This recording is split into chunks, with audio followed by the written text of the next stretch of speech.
Hello, college sports fans across the great state of Michigan and beyond. You are listening to the Union of the State podcast, an in-depth discussion on the hot rivalry in college sports, the Michigan State Spartans and the Michigan Wolverines. I'm Chicago Joe, joined alongside my cousin, good guy Rick, and we're here for a special episode, little impromptu. Michigan State just lost to the Michigan Wolverines. The season has been split. It was kind of a handed blowout, I would say, for Michigan. They're able to win 87-70. So we wanted to give some quick conversation and discussion into this game. As we get closer to the tournament season, we will provide more updates, especially once seeding becomes known for the Big Ten tournament, which is coming up very soon. And then after that, Selection Sunday, as we look forward to the big dance. And frankly, Rick, I'm feeling good, as I'm sure you're not surprised, because this was a big win for the Wolverines. They really needed this to bolster their resume. They were kind of on the outside looking in, and then right before that game there, Michigan was considered to be one of the last four in to get a bye. So this win is certainly going to help bolster their resume. But the good news for both of our teams, Rick, we're both in the tournament, it looks like, barring anything completely embarrassing or catastrophic for either of our teams. Yep, after State was able to pick up the big win over Purdue this past weekend, that had basically said their season was clinched according to some of the simulators out there. Obviously, humans, make up the selection committee, so there's always some shenanigans that can take place, but the MSU had seemed to be locked in with that, and I'm just going to back you up. One team looked like they needed the win last night, and that was your Michigan Wolverines. We were texting early. First 5 minutes were fun. Then, there was a little bit of a lull. As you said, Michigan ran away with it to blowout fashion. Kind of similar to the Michigan State game against Michigan that took place at the Breslin Center earlier. Actually, that was late January there. So, these are two teams that, as they're kind of, now stuck, dead set in the middle of the Big Ten, or not to say mirror imaging each other, but as we've talked about, in past podcasts and personally, there's, these teams are super inconsistent. So there's nights where you're expecting, a better form and you're getting the low end of the stick there, and then there's other nights where they just click on all cylinders, and that's what we had going for the Wolverines last night. I'd say that's the best way to put it on both points. Michigan certainly played like the team that had more to gain, and they really did need this win to put themselves in a better position for the Big Ten tournament. Maybe they can make a run. We'll look at the standings really quickly here, and then we can get into the game. Both Michigan State and Michigan, after that game, are now sitting even in the Big Ten at a tie for sixth. That is correct, at a tie for sixth. They also share that tie with Rutgers with a record of 10-8 in the Big Ten. I guess I can jump off first here, just starting to talk about the game. I'm sure you'll probably agree with me on what we witnessed. It seemed like, obviously, nobody could stop Hunter Dickinson. He put up a career-high 33 points. And that intensity that I mentioned before, Rick, I thought I saw it play out the most on defense. I mean, maybe you could speak more from the Spartan standpoint, but coming from the Michigan side, watching their games all year, you didn't see that defensive intensity that they had brought to the game against the Spartans. I don't know if that's because of Phil Martelli filling in for Juwan Howard, who's obviously on the sidelines after striking the Wisconsin coach, or if it's just because they're playing their rivals. But that's the type of intensity that has caused Michigan to be so inconsistent and lose games to teams that they shouldn't be losing to. Because if they played defensively like that, they were forcing Michigan State into a lot of ISO, a lot of jump shots. Michigan State wasn't able to freely get to the free throw line, and when they did, Michigan State was actually missing a lot of those free throws. But I'll echo what you said, because everything sort of went right for Michigan in a game they sort of, I'm not going to say they needed to have it, but they played like they needed to have it, and that's kind of what mattered. Just like our win against Purdue, everything had to go right, and it did. So they put on a good show to split the season series.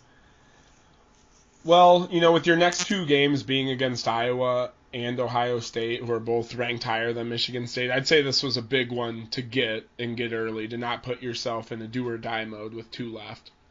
Going into the game, I figured, a lot of people talked about, Michigan shot poorly at the Breslin Center from 3-point, so that was one thing. You knew going home they were going to shoot probably a little bit better, but man, oh man, in the first half, lights out from 3-point with, I think, Terrence Williams coming off the bench and going 3 for 3, which brings me to my second point is, besides for Kobe Buffkin in the first matchup between Michigan and Michigan State, I don't think they had many bench points at all in the first game. Hunter Dickinson got his, but I think some starters followed him, but not a lot of bench support. And I think in the first half alone there were maybe close to 15 points off the bench for Michigan. So that energy was just contagious from the Sparkplug players through the starters and beyond. Now I'll get into what pains me about this game from Michigan State's standpoint. Yes, Michigan's defense, especially at the end, the last 15 minutes of the first half, was outstanding. And we brought in A.J. Hogard, who was supposed to be our starting point guard, but they said he was out with a illness. And we brought him in, and he just seemed a little messed up. So I'm not sure what Tom is, if he's kicking himself for even trying to get him going there in the game when he was not feeling good and couldn't practice all week.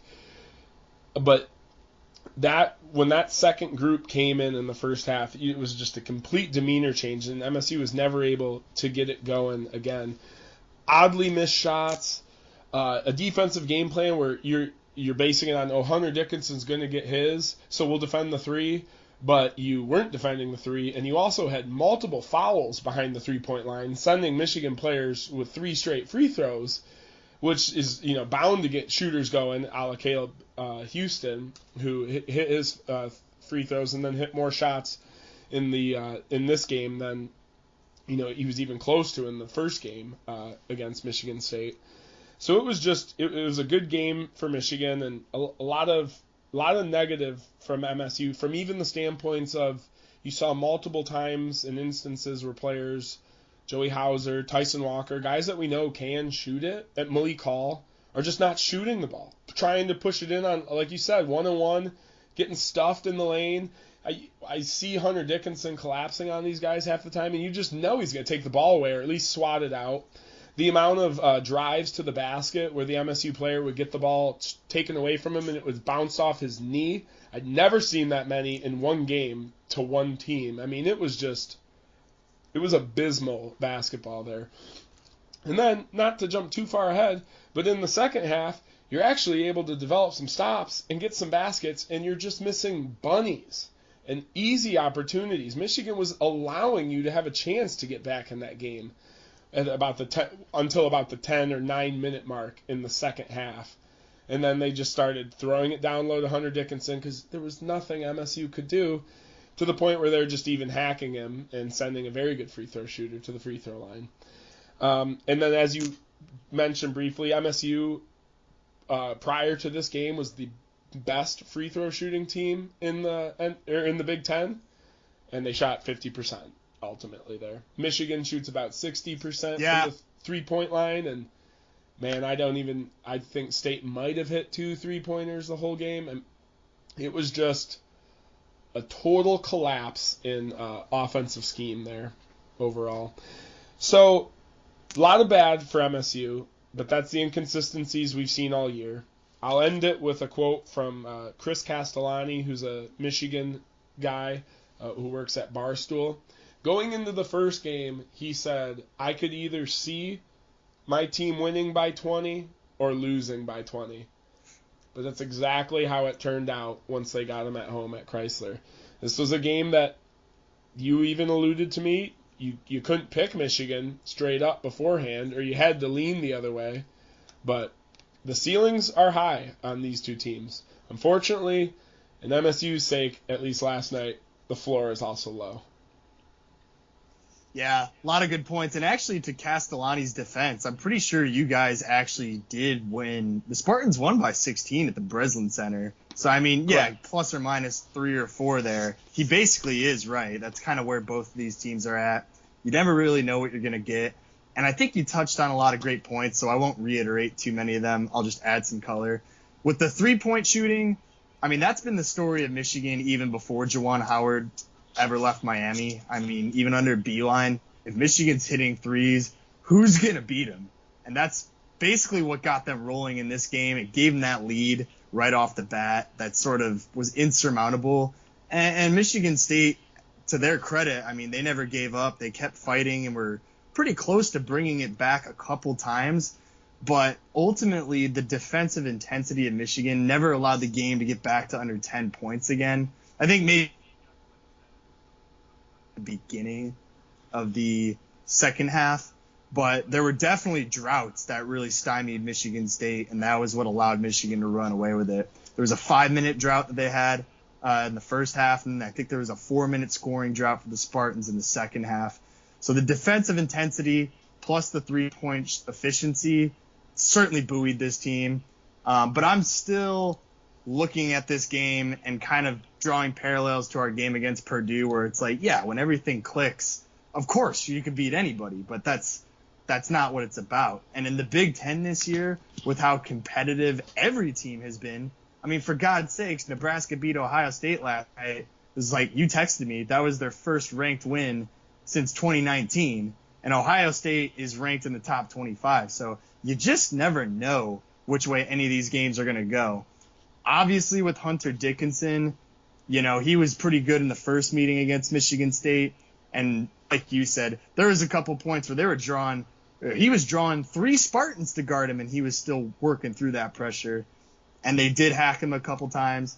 I will defer to you on this one, though. I thought one point that was interesting was there was a point when Hunter Dickinson, I mean, he was kind of like yelling at the Michigan State bench the whole time, or at least he was flexing in their general direction.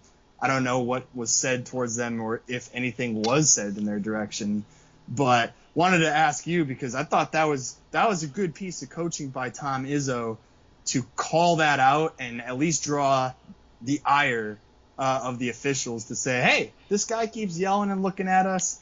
You know, that could be potentially a problem. It didn't end up working out in this game, but I thought Tom Izzo, again, was very, very smart in reading that situation. We got to do anything we can to get this guy off the court. And then Martelli, Michigan's coach, does take Dickinson off for the only time so far in that game. And Michigan State did actually end up going on a run as a result, and they quickly put Dickinson back in, and then that was the end of that. So that was the only other thing that sort of stuck out to me. I don't know if that was also similarly something that caught your eye, but those were just sort of the main things that stuck out to me. I noticed that as well. Early on, he was talking to the bench and flexing. Hunter, maybe you should focus more on leg day and flex those legs, because he was hitting the deck a little later on in the game, and I felt bad, for him going down so much. But I don't know what was being said. Later on, there was a chant about Steven Izzo coming from the crowd. I wonder if he was directly talking at Steven Izzo, and that was something that irked Izzo, but there was a little bit of a Michigan State run going while Hunter Dickinson was in, and we were working it down a little bit. And this is where I'm going to just get to my only... There's one other positive, but the only positive that I really took away from this game was this was the first time that I saw Mady Sissoko, number 22 for MSU, who's a 6'9 center that we had, former top 50 recruit, but, and I don't want to be rude here, but I was nervous his development was coming along slowly, and that he was maybe not going to be, a Big Ten center. He actually had the best game of his career, and it was against Hunter Dickinson for parts of it. Obviously, Hunter Dickinson, the first matchup they had on him, and as soon as I saw it, I was like, oh, he's getting schooled here. And Dickinson hit him with a nice turnaround hook. But Sissoko actually got one on him that had some nice touch. He played some good defensive spurts on him. But yeah, like you said, I don't know what was being said. Tom Izzo did heat check him though, got the refs involved, and then the refs saw him do it again, and then they're getting ready to tee him up. So is his last name Martelli? Yeah, Phil Martelli. Yeah, Martelli, the old St. Joe's coach, I believe. He, class act overall, and even after the fact, I heard his interview, which I don't even watch those when Michigan State wins half the time, but I just caught most of it yesterday. Just sounds like a really good guy, and kind of like we talked about with when Juwan went out, like will this team rally around his suspension, and trying to do good on their assistant coach who get to move up to a head coaching role, especially for a guy who was a head coach for so long. I think him and Izzo have a little bit of rapport because Steven Izzo, his son, had a big hug for Martelli in the line as they were walking past each other. So, probably just from being in those circles and coming up as a kid, he's met him multiple times. But no, did you hear, being in the Michigan circle, did you hear anything about what was said there? Like you said, I tend to, think that's a tip of the hat to Tom Izzo which I won't do for his overall coaching of the game. I think was fairly lackluster. But for that point in the game, that's a savvy old school coach move there, and ultimately worked at the right time. To get Hunter out on when MSU was trying to cut it to 12, and ultimately there were some certain guys, Max Christie, Gabe Brown, you had the looks, you're supposed to be our shooters, and then there are other guys like Malik Collin, Joey Hauser, you pass up those looks, and then ultimately we don't get even a decent shot attempt because you're dribbling the ball down with no time left on the shot clock, and someone's got to heave it up against a very energetic and athletic, Michigan team. I think there was a lot of mutual respect between both coaches. I know Izzo before the game said that Phil Martelli does things the right way. So that respect is definitely there. We definitely had some questions as to whether Michigan was just going to sort of limp into the Big Ten tournament. So it is nice to see they've won 2 out of the 3 games. There's going to be, the matchups against the Big Ten teams ahead of us still, Iowa, who we've already beaten once, and Ohio State, who we've lost to already. Those teams are ranked in the top 25. We'll see if Ohio State keeps that after dropping one to Nebraska. But the mutual respect is there. It was definitely just some gamesmanship on Izzo's part. I didn't hear anything else afterwards. I think it was just kind of a heat-of-the-moment thing. Dickinson was certainly trying to rally up the home crowd, and hey, I mean, if you're going to take a rivalry game, if you're going to take any game serious, it might as well be the rivalry game. I don't think anything he did cross the line. It was just sort of some gameplay, right? Like just some in-game gamesmanship. Really just leave it at that and move on. But I'm sure that Spartans fans aren't they probably don't like Dickinson very much after these 2 games this year against him. Well, because he backs it up too. Right? I mean, he was balling out, and we already knew that. I mean, he went straight nuclear this game. First game, it was, ultimately allowed the ball to go to him, and no one else could hit a shot, with the exception of, I think, Eli Brooks, really, in the first game. And that's been our story all year, is Dickinson, if he's good, he's even better when everybody else is able to chip in and shoot some threes. So it was nice to see Houston sort of, lessening the load, so to speak, for him. That's Izzo's coaching scheme, though, against Purdue with Zach Edey, which we actually got that win, and then against the Illinois game with Coburn, we allowed each of them to get, I think, 25 and 27, respectively, but shut down, ultimately, in the case of Purdue, completely shut down their three-point shooting. I think they went 1 for 9 in that game against us. And then Illinois still got the win. It was ultimately a 4-point win, but we were down 20, I think, at that game and cut it to 2 at one point. So, those are the best of the best when we get some defensive scheme from Izzo. But yeah, like I said, Dickinson just he couldn't miss yesterday, and when your scheme is shut, if you're going to shut down the big and triple team him like you alluded to, then do it. And if you're going to defend the 3-point, then do it, and try not to foul, on 3-point shot attempts. Gabe Brown blitzing Caleb Houston was a little tough to watch there, but ultimately MSU's got a lot to play for with the game, another, premier matchup against Ohio State, and then senior day against Maryland. That's the easiest game for Michigan State since we probably played Maryland the first time, unless you count Penn State at home. But, it's the Big Ten, so even these little guys, just like Nebraska, get to knock off someone every now and then. Yeah. I mean, at the end of the day, I don't think either of us learned anything new about our teams. I've been saying all year, Michigan has lacked senior leadership. Izzo talked about it in his post-game press conference that Michigan State, they don't have anybody to turn to either in terms of leadership, like who's going to be the one that starts up a run and gets a big shot. I mean, with Michigan, our seniors, Eli Brooks, he goes 4 for 11, misses both of his 3-point shots. That's been the par for the course for him all year. Brandon Johns Jr. from East Lansing, Michigan, he's coming off the bench now, and he only had 6 minutes, 5 points. So there's no senior leadership at all. The biggest thing for Michigan and what's going to be really important to watch going forward is, are these freshmen going to develop? Houston did pretty well. He had those 3-point shots, got fouled shooting some 3-pointers.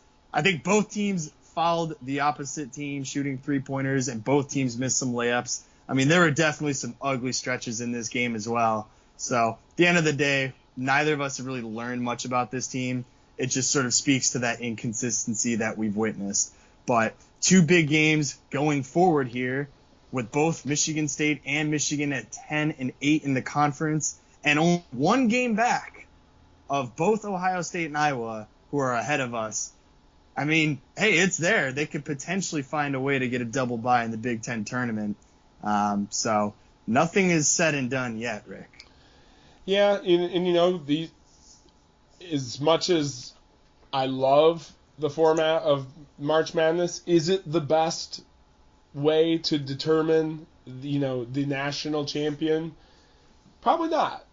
Basically, because your team just needs to be hot for like a 3-week stretch where they could ultimately be, a little bit of a, unproven commodity for the whole season. So these are 2 teams that could be dark horses to have odd runs, because we've seen it, when, and I'm going to, not to hound on him, but I'm going to point out Max Christie, freshman for MSU, top 15 guy. And a lot of people have been giving him a lot of outs all season, saying, we've been having him guard the toughest guy on each team, and he's just tired. He's hit that freshman wall. And from his shots yesterday, I'd say yes, he's definitely hit a freshman wall. But in the end of the day, these are basketball players. In his case, this is a guy that's supposed to potentially go to the pros in a year or 2. So if you're, 40-minute games here, obviously, not going to be probably an immediate starter when you get to the league, but I'm challenging you, Max Christie. I don't think you're, that tired. Yeah, you're just, and a lot of Spartan faithful are wondering why he's even playing so much, but you see him out there. I mean, the guy, he looks the part of an NBA player. I mean, he's big-bodied wing. His 3 ball is completely broken right now, but, I mean, the guy's upside is there. So just like Caleb Houston last night, the roll of the dice, you get these guys going, and, for a short amount of time there, either of these teams could wreak havoc in a bracket still, which, I hate to go glass half full, at this end from a Spartan fan that's as frustrated with what I've seen, but this is ultimately a team that, a lot of uncertainty, but if they go hot, either of these teams, there could be some interesting games ahead still, even though the days are a little cloudy here right now. The only thing I'll just push back on is March Madness a good enough format to determine a champion? And I'd just say, I don't know many sports where, the playoffs usually only last, that length of time, right? So it's kind of, how many games do you have to play to even get to the championship game, and then you got to win that one right there? Baseball playoffs last a month.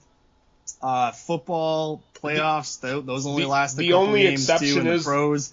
College football is just 2 games in the semis and then the pros for the CFP. How many college football playoffs? Basketball gives way better chance than it does in college football because you have to go through every single round in that tournament in order to make it out on top. So. Well, I guess that's the point. If it's called, that's why it's called March Madness, and it's not called regular season national championship because 4 teams enter the college football playoff. We're talking about maybe 8 would be nice, but 4 do.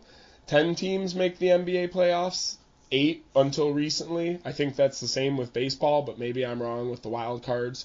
So this is a matter of, I'd say maybe the best format would be taking the top 16 teams and putting them into a bracket and then having them just play.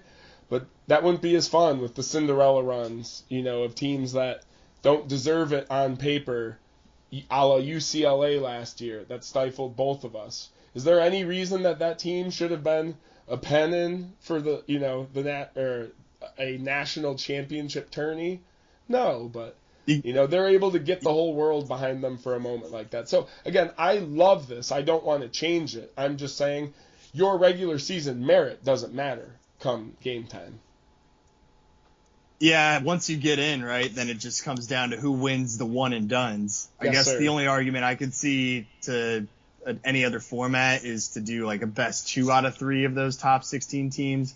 But like you said, there's not that much fun in that. So and that's why the hot team is going to win, and that's what's fun. And honestly, I don't think that's necessarily bad. You got to show up and play when it matters the most. And so long as you put yourself in that position, which both of our teams look like they're going to put them in that position, hey, at that point, let the hot hand ride, baby. Pass me the hot sauce. Of course, and you actually just made my point more valid. Yes, because it is one and done. So yeah, if you had all these teams in March Madness play 4-game or 3, even best of 3 tournaments, I'm sure you'd see a lot less upsets. But we don't have the time for that, and that's what drags out. And that wouldn't be fun for the brackets either, Sometimes you want those dark horse picks that way you can go back into the office and be like, oh, told you, baby. That's why it's fun, but that's ultimately what I'm getting at. Is it is based off of one night where life happens to people, so you never know how people's minds are going into it compared to if they got a series, at least in the NBA or any of the other pro sports, but. No, this is the best format in sports, and I wish we could do this for football, but unfortunately the physicality of the game doesn't allow for it.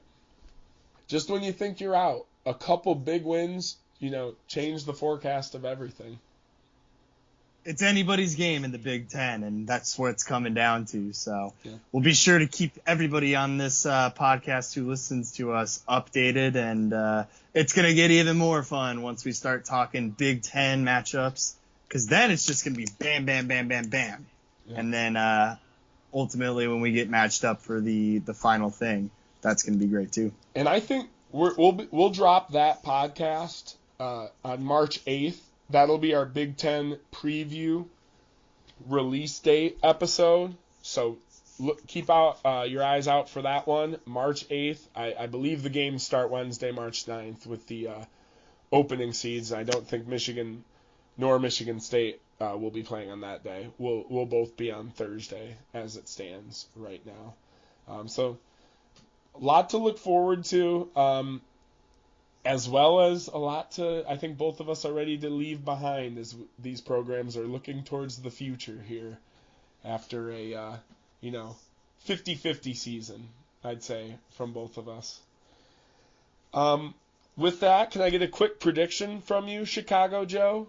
How do you think your Michigan Wolverines are going to fare between Iowa and Ohio State?